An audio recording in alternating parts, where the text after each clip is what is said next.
Assalamualaikum warahmatullahi wabarakatuh. Perkenalkan, nama saya Revina Risa Istifaroh dari Program Studi Manajemen Pendidikan Islam semester 6. Di sini saya akan menyampaikan materi yakni pengertian manajemen sumber daya manusia.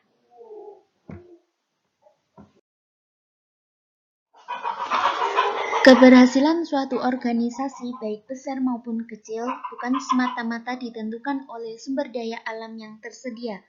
Akan tetapi, banyak ditentukan oleh kualitas sumber daya manusia yang berperan merencanakan, melaksanakan, dan mengendalikan organisasi yang bersangkutan.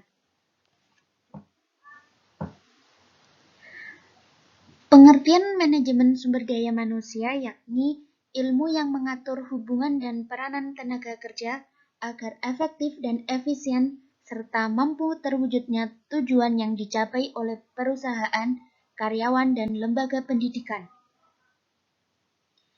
Pimpinan di suatu organisasi harus memiliki rencana ke depan, baik jangka pendek, menengah, maupun jangka panjang. Harus ada kegiatan yang harus diprioritaskan untuk dicapai dengan segera dan ditentukan hasilnya betul-betul bermanfaat bagi semua. Yaitu suatu organisasi atau suatu perusahaan itu harus mempunyai rencana yang matang untuk kedepannya, baik jangka pendek maupun jangka panjang. Yaitu harus benar-benar matang dan harus bermanfaat bagi semuanya. Tujuannya itu harus bermanfaat bagi semuanya.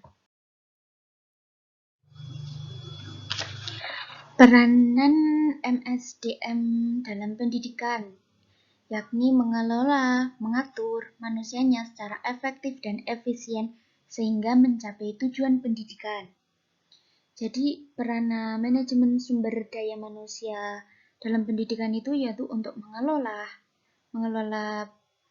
itu di kampusnya atau di suatu lembaganya, mengatur manusianya agar efektif dan efisien dan mencapai tujuan pendidikan.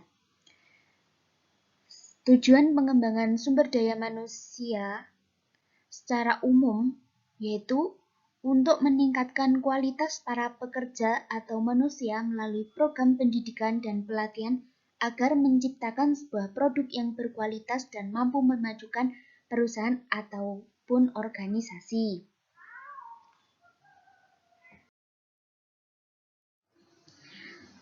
Selanjutnya yaitu strategi pengembangan manajemen sumber daya manusia.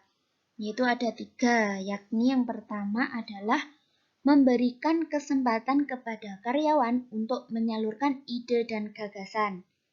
Yaitu dengan apa? Ya, karena di dalam suatu perusahaan itu ada karyawan yang juga berkontribusi dalam mengembangkan perusahaan atau sebagai roda penggerak suatu perusahaan, sehingga setiap gagasan atau ide dari karyawan itu juga perlu didengarkan dan dipertimbangkan.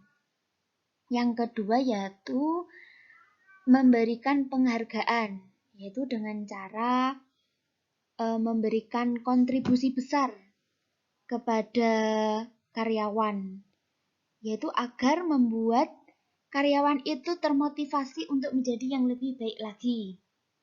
Yang ketiga yaitu mengadakan pelatihan. Untuk pelatihan atau pengembangan sumber daya manusia itu dapat dilakukan dengan cara skill training, rote training atau pelatihan ulang, cross-functional training, team training, dan creativity training. Tujuan manajemen sumber daya manusia sendiri dalam dunia bisnis atau berbisnis itu seharusnya perusahaan mengembangkan, menggunakan evaluasi dan memelihara karyawannya dalam kualitas dan kuantitas yang tepat.